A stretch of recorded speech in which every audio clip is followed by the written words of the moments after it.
মাসুম বাচ্চার কণ্ঠের তিলাওয়াত শুনে দুই বন্ধুর চোখ দিয়ে গাল বেয়ে বেয়ে পানি পড়তে আরম্ভ হয়েছে। এই কোরআন বুঝিয়ে তো মজা,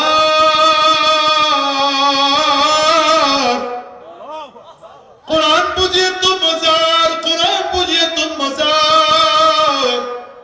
দুই বাচ্চার চোখ দিয়ে পানি পড়তে আরম্ভ হয়েছে। দুজন যুবক বন্ধু একসাথে কান্দে। ইতিমধ্যেই নামাজের আজান হয়ে গেল, ইশারা নামাজের আজান। যুবক বাচ্চা মানুষটা ডেকে বলে, ভাই রে সময় দেন, ইশারা নামাজ আদায় করব। মুসলমান বন্ধুটাও কাফের বন্ধুকে ইশারা করে বলছে, বন্ধু তুমিও মসজিদ থেকে একটু যোহর আসর মাগরিবের মতো মসজিদ থেকে বের হয়ে দাঁড়াও, ইশার নামাজ আদায় করব, নামাজের পরে তোমার সাথে কথা বলবো। কাফের বন্ধুটা একবার সামনের দিকে কদম বাড়ায়, আবার পেছন দিকে ফিরে তাকায়, আবার সামনের দিকে কদম বাড়ায়, আবার পেছন দিকে ফিরে তাকায়। হঠাৎ করে চোখ দিয়ে পানি ফেলে দৌড়ায় আসে, বন্ধুরে জড়ায় ধরে বলে, ভাই রে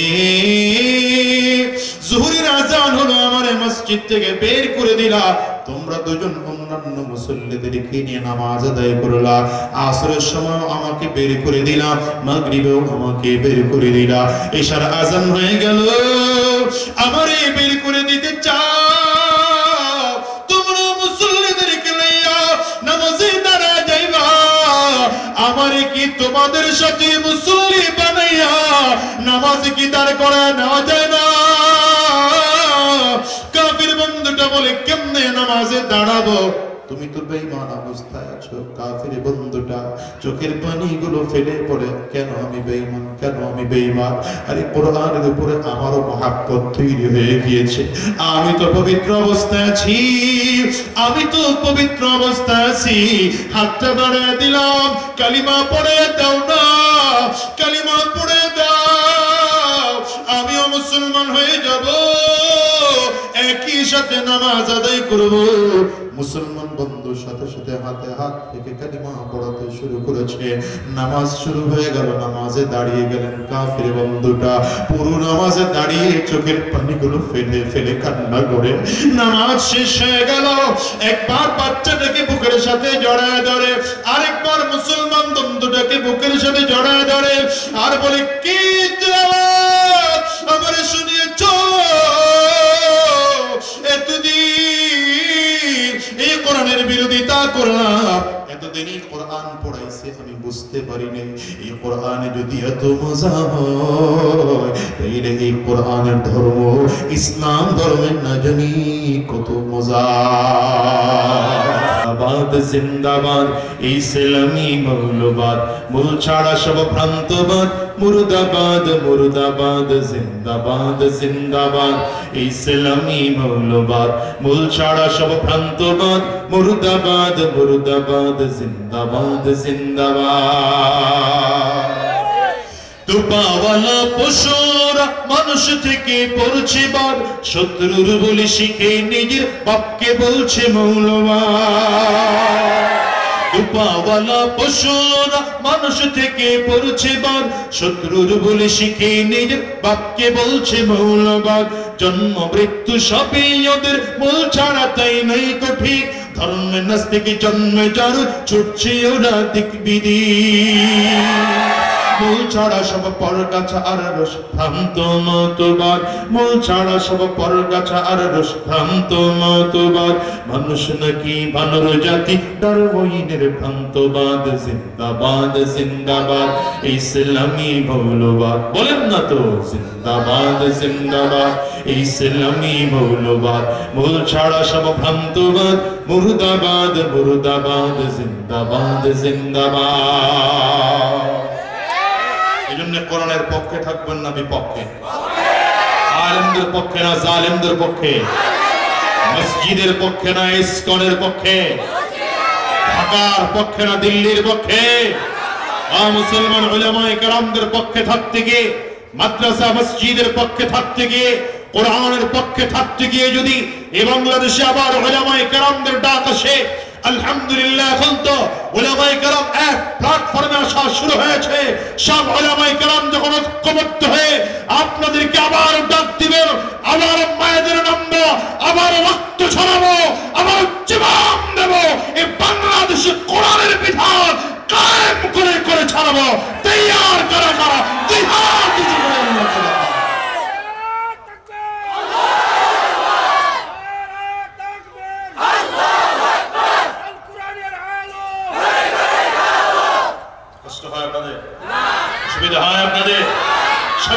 53 বছর পরে বৈষম্য বিরোধী আন্দোলন কেন? একটাই মাত্র কারণ, কোরআনের শাসন নির্দেশে না। কোরআনের শাসন যদি এখনো কায়েম করা না হয়, আবার নতুন স্বৈরাচার তৈরি হবে, আবার বৈষম্য তৈরি হবে। এজন্য কোরআনের বিধান চালু করো। খোদার কসম, বৈষম্য থাকবে না, জুলুম থাকবে না, অত্যাচার থাকবে না, নির্যাতন থাকবে না, নিপীড়ন থাকবে না। আওয়াজ করে বলেন।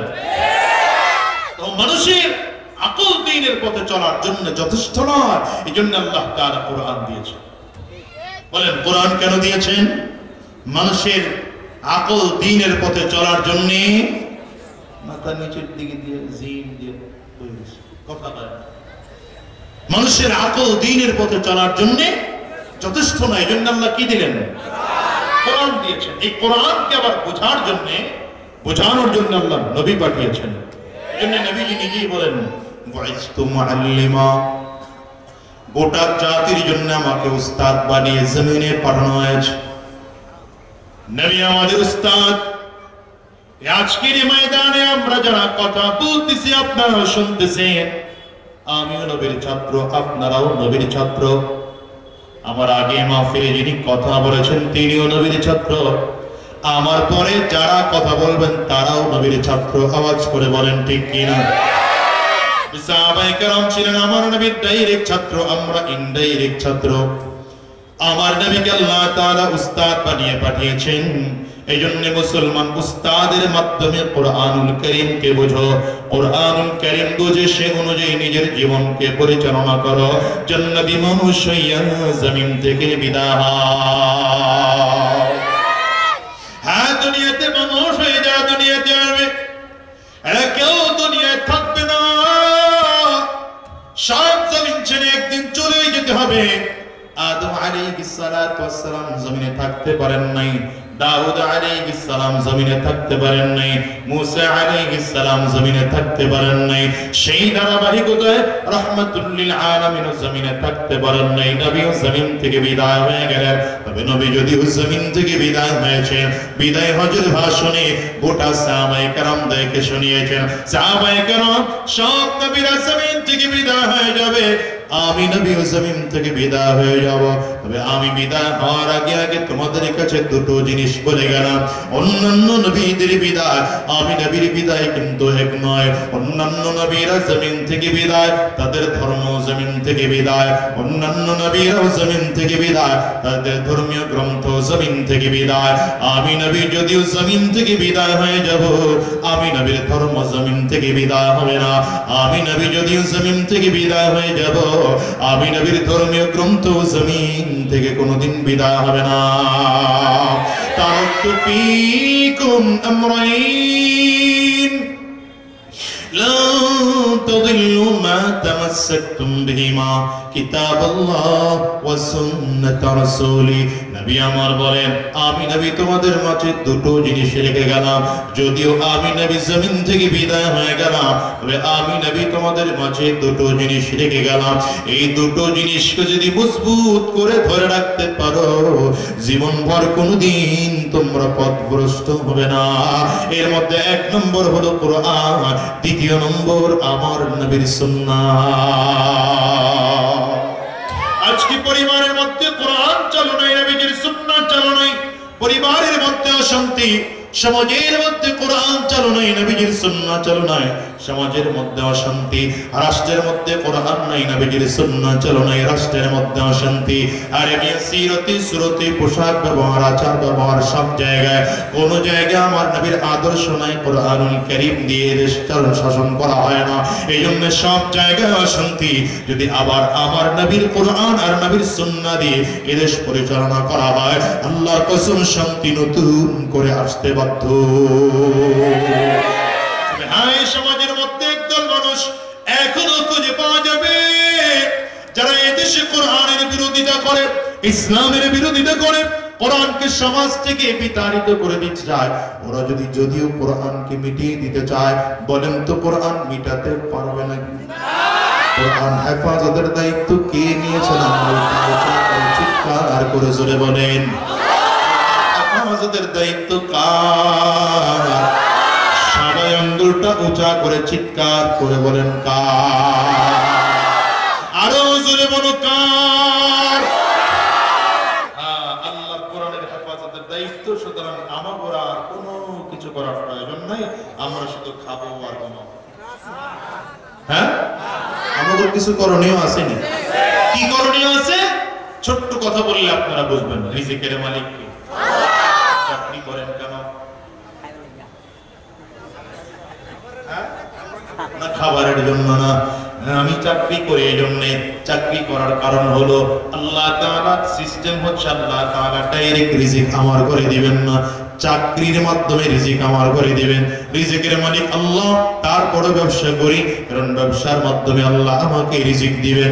রিজিকের মালিক আল্লাহ, তারপরও খেত খামারে কাজ করি, এরপরে খেত খামারের কাজ করার কারণ হলো আমার মালিক এই পদ্ধতিতে আমার ঘরে রিজিক দিবে।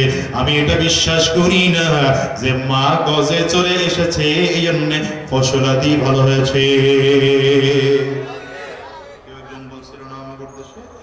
মা গজে চলে এসেছে এই জন্য ফসলাদি ভালো হয়েছে।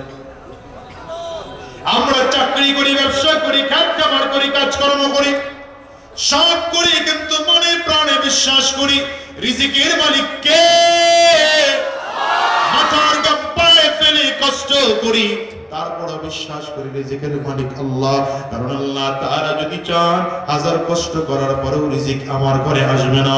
ঠিক তেমনি ভাবে কোরআনুল কারীম হেফাজত করবেন আল্লাহ, কিন্তু কোরআন হেফাজতের জন্য আপনাকে আমাকে চেষ্টা করতে হবে, মেহনত করতে হবে, আপনাকে আমাকে ফিকির করতে হবে। প্রয়োজনে এই কোরআন হেফাজতের জন্য আরো মসজিদ নির্মাণ করতে হয়, আরো মাদ্রাসা নির্মাণ করতে হবে, প্রয়োজনে মাদ্রাসার পরিমাণ আরো বাড়াতে হবে, প্রয়োজনে উলামায়ে কেরামদের পরিমাণ আরো বাড়াতে হবে। আবার যদি প্রয়োজন হয় এই উলামায়ে কেরামদের নেতৃত্বে রাজপথে নেমে রক্ত দেওয়ার প্রয়োজন হলে রক্ত দিতে হবে। জীবনটাও যদি দেওয়ার দরকার হয় কোরআন হেফাজতের জন্য তাও দিতে হবে। ইংরেজরা এই দেশটা যখন শাসন করত, দিল্লি শাহী জামে মসজিদ থেকে, বুখারীর দরস থেকে শাহ ওয়ালিউল্লাহ মুহাদ্দিস তাহলাবী রাহমাতুল্লাহি আলাইহির এক ঘোষণার কারণে ভারতবর্ষ ছেড়ে ইংরেজরা পালাতে বাধ্য হলো। ইংরেজরা দেশ ছেড়ে পালালো, কিন্তু কোরআনের বিরুদ্ধে চক্রান্ত বন্ধ হলো না, ইসলামের বিরুদ্ধে চক্রান্ত বন্ধ হলো না। ওরা বাংলাদেশে নাম করে করে কিছু লোক পাঠাতো, এদের দায়িত্ব ছিল কোরআন পড়িয়ে দেওয়া, কোরআনকে জ্বালিয়ে দেওয়া। এমন দুইজন বন্ধু ইংরেজ থেকে আমার এই ভারতবর্ষে এসেছিল, যাদের কাজই হলো কোরআনকে দেশ থেকে জ্বালিয়ে পড়িয়ে ছাই করে দেওয়া। দুই বন্ধুর মধ্যে একজন কিছুদিনের মধ্যে কোরআনুল কারীমের মুআজিজার উপরে চমৎকার করে আসক্ত হইয়া কালিমা পড়ে মুসলমান হয়ে যায়। আরেকজন বন্ধু একদিন দুই দিন না 10 বছর ধরে ধরে এরা কোরআন পড়াইতেছে। 10 বছর পরে দুই বন্ধুর সাথে একই জায়গায় সাক্ষাৎ। মুসলমান বন্ধু এবার কাফির বন্ধুকে বলে, বলো এই কোরআন তুমি এখন কেন এখানে ভারতবর্ষে এসেছো? বলে আমি এই জন্য এসেছি, 10টা বছর ধরে আমার দায়িত্ব হলো গোটা ভারতবর্ষে ঘুরে ঘুরে ঘুরে ঘুরে মাদ্রাসা থেকে কোরআনের কপিগুলো কালেকশন করি, মসজিদ থেকে কোরআনের কপিগুলো কালেকশন করি, লাইব্রেরি ছাপাখানা থেকে কোরআনের কপিগুলো কালেকশন করি। এগুলো কালেকশন করে করে জ্বালিয়ে পড়িয়ে ছাই করে দেওয়া এটা আমার কাজ। চিল্লায় জোরে বলেন নাউজুবিল্লাহ। মুসলমান বন্ধুটা ডেকে বলে, বন্ধু এই কোরআন তুমি পড়াইতে চাও, কেমনে তুমি পড়া? বলে আমার বাসায় যাও। কাফির বন্ধুটা বাসায় নিয়ে গেলেন, বাসায় নিয়ে দেবে কোরআন কারীম তাল পড়া আছে, সবগুলো আমি পড়ায় দেব। তোমার এখানে যে কোরআন আছে এগুলো তো কথা বলতে পারে না, চলতেও পারে না, হাঁটতেও পারে না, খাইতেও পারে না। গোটা ভারতবর্ষে এমন হাজার কোরআন আছে যে কোরআন খাইতে পারে, চলতে পারে, কথা বলতে পারে, প্রতিবাদ করতে পারে। বলো তুমি সেই কোরআনকে কেমন করে পড়াইবা? কাফির বন্ধু চিন্তা করে এটা আবার কেমন কোরআন? মুসলমান বন্ধু হাত ধরে হিফজখানা মাদ্রাসায় এনে হাফেজ সাহেবকে বললেন, হাফেজ সাহেব আপনার মাদ্রাসার হিফজখানা থেকে একজন মাসুম বাচ্চা হাফেজ কোরআন দিবে, যে হাফেজ কোরআন এখন পর্যন্ত বালেগ হয়নি, কিন্তু পুরো কোরআন মুখস্থ দাঁড়িয়ে শোনাতে পারে, এমন একটা বাচ্চা আমাকে দিলে আমি জিন্দা কোরআন একটু আমার বন্ধুকে দেখাতে চাই। আপনাদের মাদ্রাসা, এটা মহিলা মাদ্রাসা। এখানেও মা বোনদেরকে কোরআন শেখানোর মাধ্যম করা হয়। কারণ আমার দেশে পুরুষদের দিনদারি শেখার জন্য বহু পদ্ধতি আছে। হাক্কানি পীর মাশায়েখদের খানকা আছে, জামাতে তাবলীগের হক জামাতের মেহনত আছে। আমাদের দেশে ইমামদের কাছে গিয়ে দ্বীন শেখা যায়, আলেমদের কাছে গিয়ে দ্বীন শেখা যায়। আমার মা বোনরা দ্বীন শেখার কোনো সুযোগ আর রাস্তা খুঁজে পায় না, এদেরও দ্বীন শেখার দরকার আছে না নাই? সাহাবায়ে কেরামদের যুগে পদ্ধতি ছিল এটা। সাহাবায়ে কেরাম নবীর কাছ থেকে দ্বীন শিখে তারা ঘরে গিয়ে বিবিকে দ্বীন শেখাতেন, নিজের মেয়েটাকে দ্বীন শেখাতেন, মাকে দ্বীন শেখাতেন, নিজের বোনকে দ্বীন শেখাতেন। আমাদের দেশের পুরুষরাই তো দ্বীনদার না। কি শিখাবে? আমার দেশের পুরুষরা সূরা ফাতিহা জানে না, সূরা ইখলাস জানে না, নামাজের ভিতরে বাইরে ফরজ কয়টা জানে না, ওযুর ফরজ কয়টা জানে না, তায়াম্মুমের ফরজ কয়টা জানে না। আছে না নাই জোরে বলেন? হ্যাঁ, যদি জিজ্ঞাসা করা হয় জানাজার নামাজ কোন নামাজে পড়ে, কে বলে দোয়া কোন নামাজে পড়ে, কয় জানাজার নামাজে পড়ে। নাই নাই নাই নাই, কথা বলেন না কেন? কত কায়দা কানুন যে দেশে আছে। বাবা মারা গিয়েছে, নিজের বাবার সামনে দাঁড়িয়ে জানাজার নামাজটুকু পড়াবে, এতটুকু পারে না, এমন নেতা এদেশে আছে না? এরা যখন আলেমদের বিরুদ্ধে কথা বলে জুতা খুলে ডাইরেক্ট ওদের গালে মারা দরকার। বেয়াদব কোথাকার, বাপের জানাজা পড়াইতে পারো না, কথা এত বড় বড় কেন বলি? সূরা ফাতিহা ঠিক হয় না, সেই ইমামের ভুল ধরে। হুজুর এই যে দেখেন না, 16 বছর যাচ্ছে ছিল, ওই স্টেজ পর্যন্ত এসে দাঁড়াইছি, পুলিশ দাঁড়ায় বলে হুজুর স্টেজ পর্যন্ত আসছিলেন, এটা জায়েজ ছিল, স্টেজে উঠা জায়েজ নেই। হ্যাঁ, বয়ান অর্ধেক করে দেওয়ার পরে দারোগা সাহেব এসে কানে কানে বলে হুজুর এই অর্ধেক আলোচনা করছেন তো, এটা এটা জায়েজ আছে, বাকি বাকি অর্ধেকটা যায় এইটা জায়েজ নেই, করা যাবে না। চলছে না চলে? আরে এই কথা বলার জন্য কত মানুষকে কষ্ট করতে হয়েছে, জেলে যেতে হয়েছে। আমি তো বলি যারা কোরআনকে বাধা দিতে আসছো, কি যোগ্যতা ছিল তোমার? ভালো কথা বলেন না? সভাপতি সাহেব পাশে বসে থাকতো, স্লিপ দিয়ে দিতে, হুজুর এই কোরআন হাদিস দিয়ে ওয়াজ করবেন না, রাজনীতির ওয়াজ করবেন না। আহম্মক তো জানেই না যে কোরআনে রাজনীতি আছে। স্টেজের হুজুররা তো জোরে বলে না কোরআনে রাজনীতি, এখনো তো সবাই বলে না কোরআনে রাজনীতি আছে না নাই?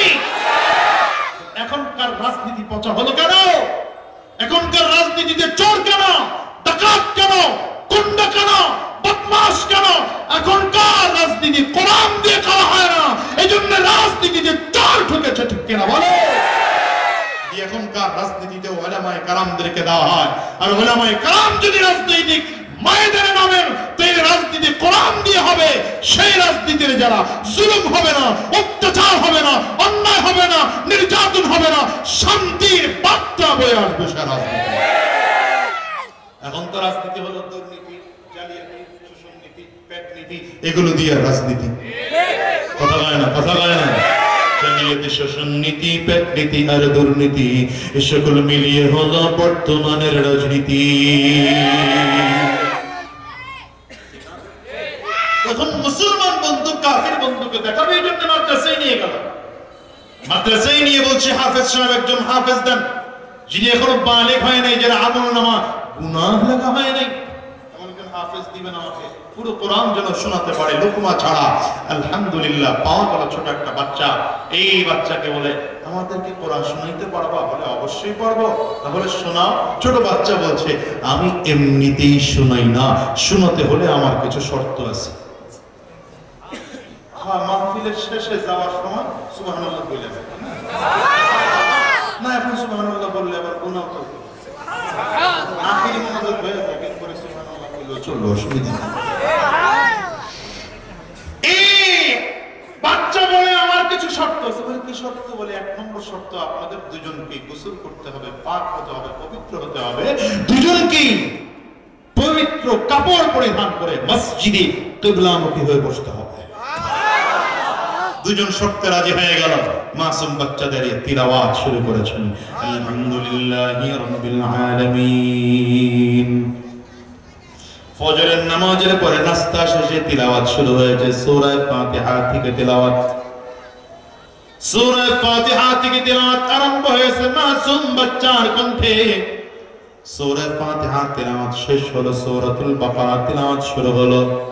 এক পারা তিলাওয়াত শেষ হয়ে গেল, 2 পারা, 3 পারা, 4 পারা, এমন করে করে করে করে 15 পারা তিলাওয়াত কমপ্লিট হয়ে গেল। 15 পারা তিলাওয়াত যখন হয়ে যায়, মসজিদের মাইকে আযানের শব্দ বের হচ্ছে, মসজিদ থেকে আযান আসতেছে, যোহরের নামাজের আযানের শব্দ। মাসুম বাচ্চা ডেকে বলেন, ভাই রে, আমাকে নামাজের একটু বিরতি দেন, খাওয়া দাওয়ার মতো একটু সুযোগ তৈরি করে দেন, এরপরে আবার আপনাদেরকে কোরআনুল কারীম তিলাওয়াত শোনাবো। নামাজের বিরতি দিয়ে খাওয়া দাওয়া শেষ করে আবার তিলাওয়াত আরম্ভ হয়ে গেল। আসরের আযান শুরু হলো, আসরের আযান হলে নামাজের পরে আবার কোরআন তিলাওয়াত শুরু হলো। আবার মাগরিবের আযান, মাগরিবের নামাজের বিরতি লইয়া নামাজ কমপ্লিট করে আবার তিলাওয়াত শুরু হয়েছে। তিলাওয়াত করে করে আল্লাহর বান্দা যখন পড়ে, কুল আউযু বিরাব্বিন নাস, মালিকিন নাস, ইলাহিন নাস, মিন শাররিল ওয়াসওয়াসিল খান্নাস, আল্লাযী ইউওয়াসওয়িসু ফি সুদুরিন নাস, মিনাল জিন্নাতি ওয়ান নাস। মাসুম বাচ্চার কণ্ঠের তিলাওয়াত শুনে 2 বন্ধুর চোখ দিয়ে গাল বেয়ে বেয়ে পানি পড়তে আরম্ভ হয়েছে। এই কোরআন বুঝিয়ে তো মজা,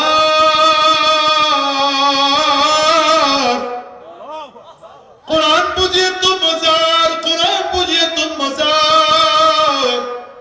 2 বাচ্চার চোখ দিয়ে পানি পড়তে আরম্ভ হয়েছে। 2জন যুবক বন্ধু একসাথে কান্দে। ইতিমধ্যেই নামাজের আযান হয়ে গেল, ইশার নামাজের আযান। যুবক বাচ্চা মানুষটা ডেকে বলে, ভাই রে, সময় দেন, ইশার নামাজ আদায় করব। মুসলমান বন্ধুটাও কাফির বন্ধুকে ইশারা করে বলছে, বন্ধু তুমিও মসজিদ থেকে একটু যোহর আসর মাগরিবের মতো মসজিদ থেকে বের হয়ে দাঁড়াও, ইশার নামাজ আদায় করব, নামাজের পরে তোমার সাথে কথা বলবো।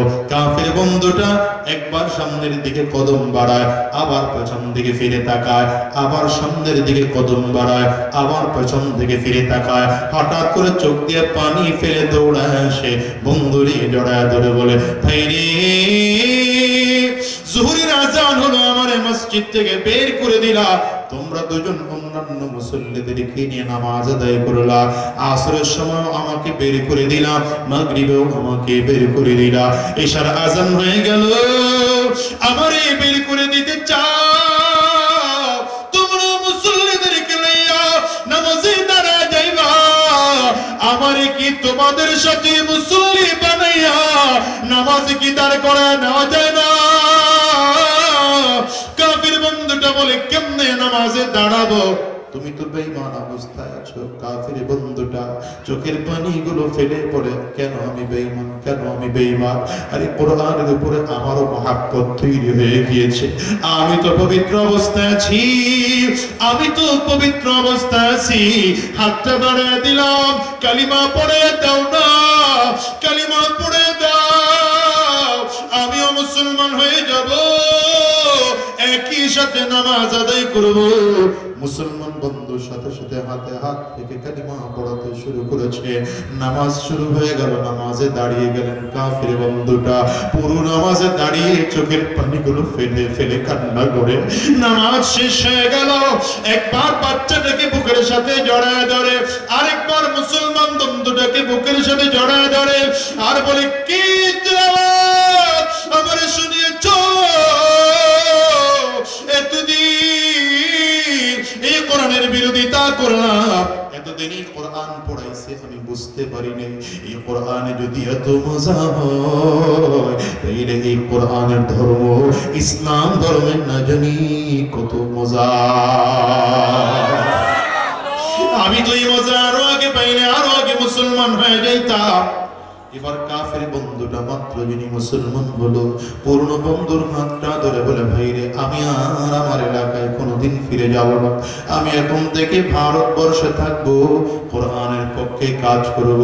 তুমি যদি আমার বাড়িতে যাও আর আমার বাবা আর মায়ের সাথে যদি তোমার কোনোদিন সাক্ষাৎ হয়, তাইলে তাদেরকে জানিয়ে দিবা তোমার সন্তানদের পাঠিয়েছিলাম ভারতবর্ষে কোরআন পড়ানোর জন্য, কিন্তু আমার আল্লাহ কোরআনের নূরে তোমার সন্তানের কলিজাটা নূরান্বিত করিয়া ভেতর থেকে কুফর বের করে দিয়েছে, শিরক বের করে দিয়েছে, সব কুফর বের করে কোরআনের নূর আল্লাহ সিনার মধ্যে ঢুকিয়ে দিয়েছে।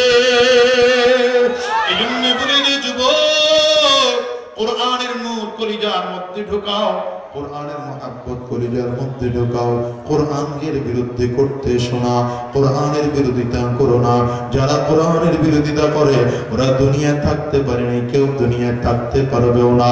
মুসলমান ভাইরে, আসো নিজের ব্রেইনটাকে কোরআন অনুযায়ী সাজাবো। কোরআন না বুঝলে নবীজির উস্তাদ নাই না, নবীজিকে তার কাছ থেকে কোরআন শিখবো।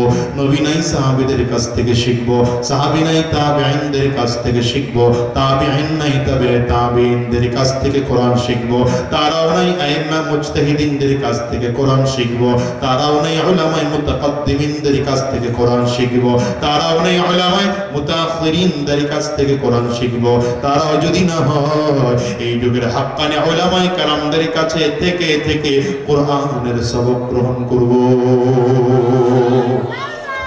ছোট্ট সংক্ষিপ্ত কথায় বলে দিয়ে গেলাম, যতদিন এই জমিনের মধ্যে থাকবো কোরআনের বিরোধিতা করব না, জালিম হয়ে জমিন থেকে বিদায় হব না, ইসলামের বিরোধিতা করব না। যতদিন এই জমিনের মধ্যে থাকবো কোরআনের পক্ষে থাকবো, ইসলামের পক্ষে থাকবো, দ্বীনের পক্ষে থাকবো। কারা কারা তৈয়ার? দুইটা হাত উঁচা করে আমার আল্লাহকে দেখাও, আওয়াজ দিয়ে চিৎকার করে জোরে ডেকে বলো আল্লাহ, আরো জোরে ডেকে বলো আল্লাহ, জবান খুলে বলো আল্লাহ, আরো জোরে বলো আল্লাহ, চিৎকার করে বলো আল্লাহ, চোখের পানি ফেলে ডেকে বলো আল্লাহ। যতদিন এই জমিনে থাকবো কোরআন অনুযায়ী নিজের জীবন সাজাবো, কোরআন অনুযায়ী নিজের জীবন সাজাবো। আল্লাহ তুমি কবুল করে নাও, কবুল করে নাও।